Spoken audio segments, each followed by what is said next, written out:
vídeo 1 discorre sobre as mudanças dos períodos atuais que são bem nítidas no contexto atual, como a manipulação genética, a descontração da estrutura familiar e o estilo de pensamento desligado a qualquer outro princípio enraizado em gerações anteriores. O vídeo faz uma analogia que defende essas mudanças, fazendo com que o ser humano se perca de um estado padrão que antes era determinado para a sua vida e caia em um estado de vida muito mais volátil e sem destino pré-escrito. Prova disso é que, com o aumento da idade das previdências mundiais, muitos senhores de 50, 60 anos que já estariam quase prontos para se aposentar, em tempos passados, vão ter de se reinventar para o mercado de trabalho cada vez mais jovem. Defende-se a quebra da existência de somente duas visões, da direita e da esquerda. Hoje se encontram várias visões diferentes, que são formadas por diferentes conceitos e, por isso, não podem ser definidas e catalogadas como as anteriores. Há a ideia também de que o sagrado, considerado motivo pelo qual uma pessoa pode morrer, está sendo tirado de uma ideologia e está sendo colocado no homem, ou seja, agradável não há mais a ideia de morrer pela nação e o que ela representa. Citados no vídeo 4 tipos de ética: a aristocrata, a ética divina e a ética da razão. Enquanto que no próximo século há o que se chama no vídeo de desconstrução da ética, onde se defende que a ética nos dias atuais não é padronizada e que segue o que cada indivíduo defende, assim afirmando que o que se torna um homem que se torna um homem desbussolado e sem sentido pré-definido. Ou seja, a ética atual é baseada em princípios de cada indivíduo e não tem valor imprimido pela sociedade. Ou seja, ela vem de pensamentos individuais e não pensamentos coletivos, como era feito antigamente.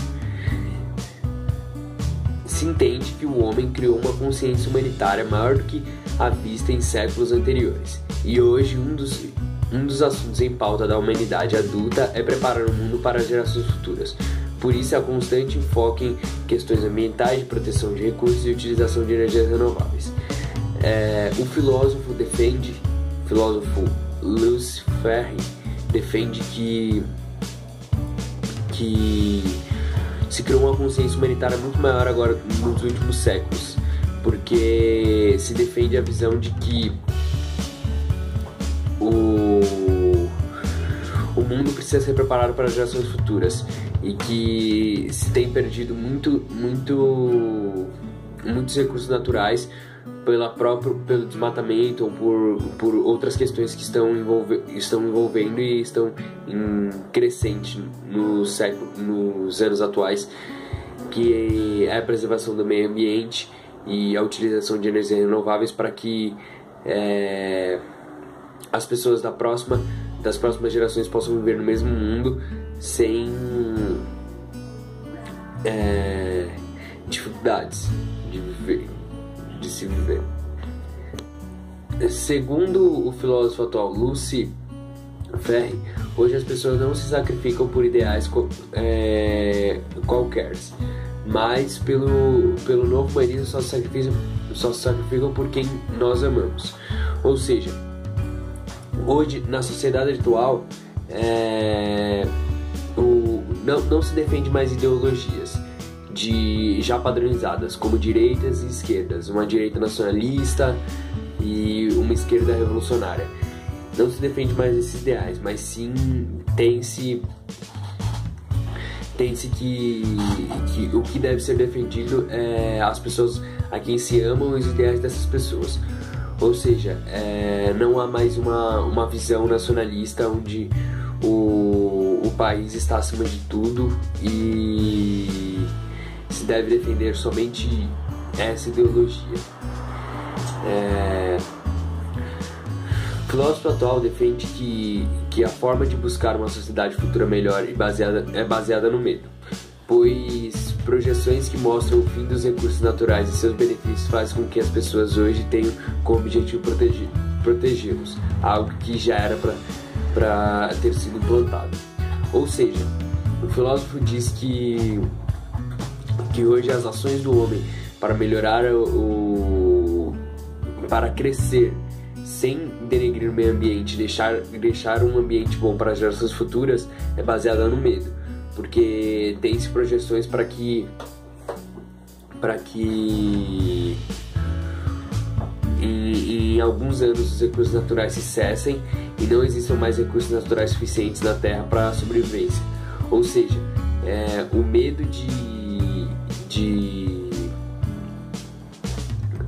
desses recursos acabarem faz com que as pessoas comecem a proteger o meio ambiente e criarem novas formas para a produção de energia e outras coisas.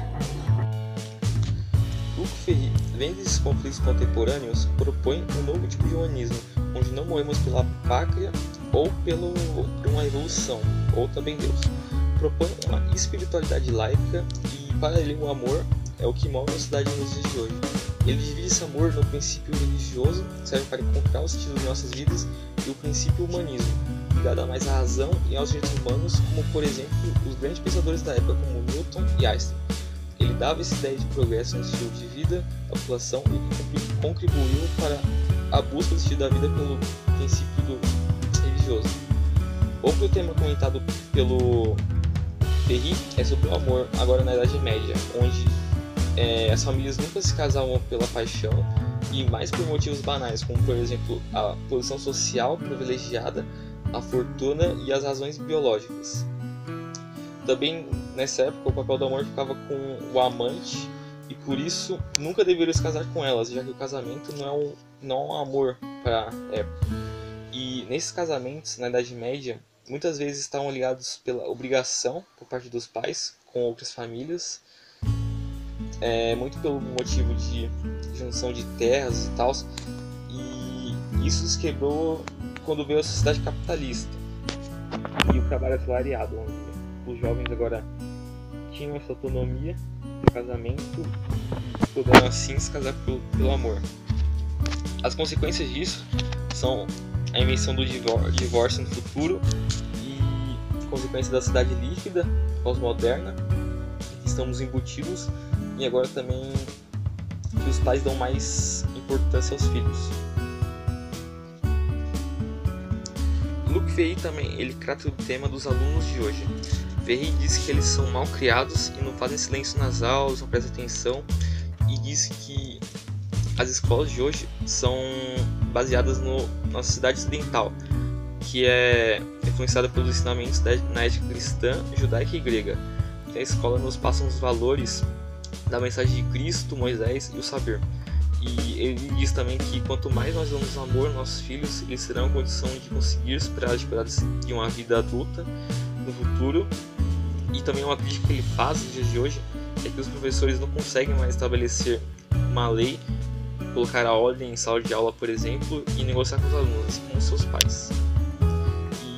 E ele também faz um parâmetro a isso com o consumismo exacerbado dos jovens de hoje, e ele também diz que são atraídos pelos objetos tecnológicos, roupas, carros, por exemplo, e isso faz que elas sejam viciadas a tal ponto como drogas ilícitas, por exemplo, já que uma pessoa que está drogada, por exemplo, ela perde total controle de si, assim como uma pessoa que está totalmente viciada no consumismo.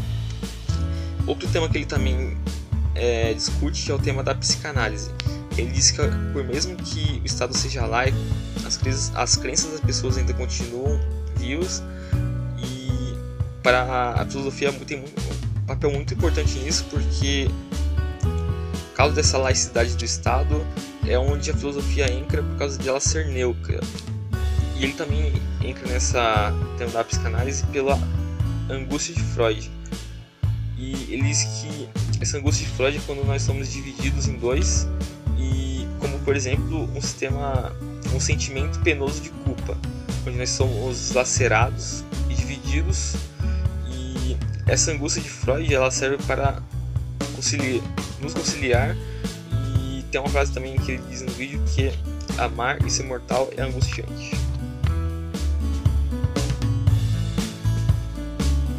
No segundo vídeo, Luke Ferry ele fala sobre a matéria de filosofia nas escolas, e aí ele começa perguntando o que é filosofia. E aí ele diz que os professores nas escolas acabam ensinando que filosofia é basicamente possuir senso crítico, reflexão e ter argumentação. Ele acaba criticando isso porque não se precisa ser filósofo para criticar, ter argumentação ou refletir sobre alguma coisa.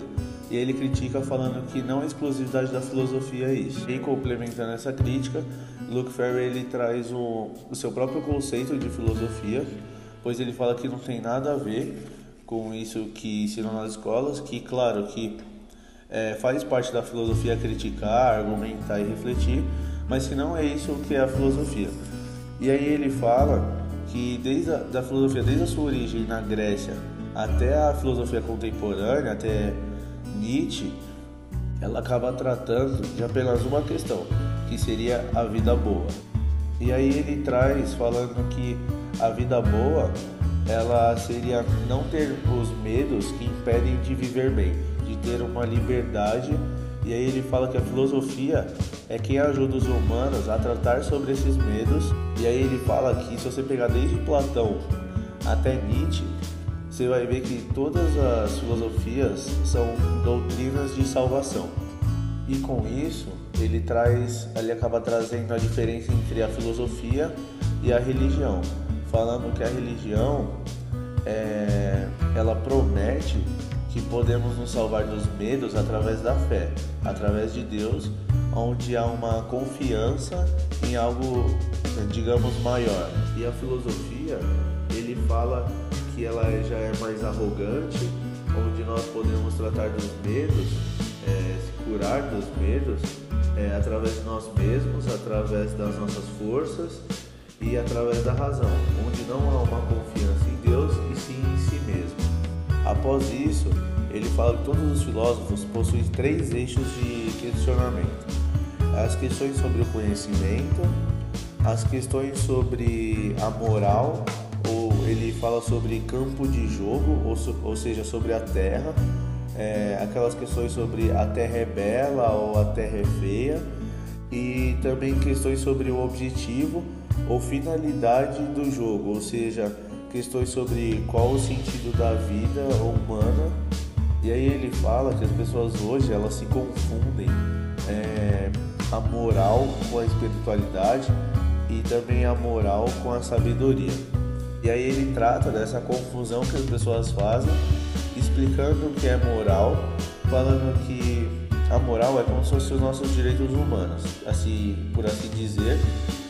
E aí ele fala que mesmo que a nossa vida esteja boa, esteja sem guerras, esteja sem conflitos entre as pessoas, mesmo assim a gente não vai deixar de poder ver um filho nosso morrer, ou ter alguma doença terminal, ou ter azar no amor.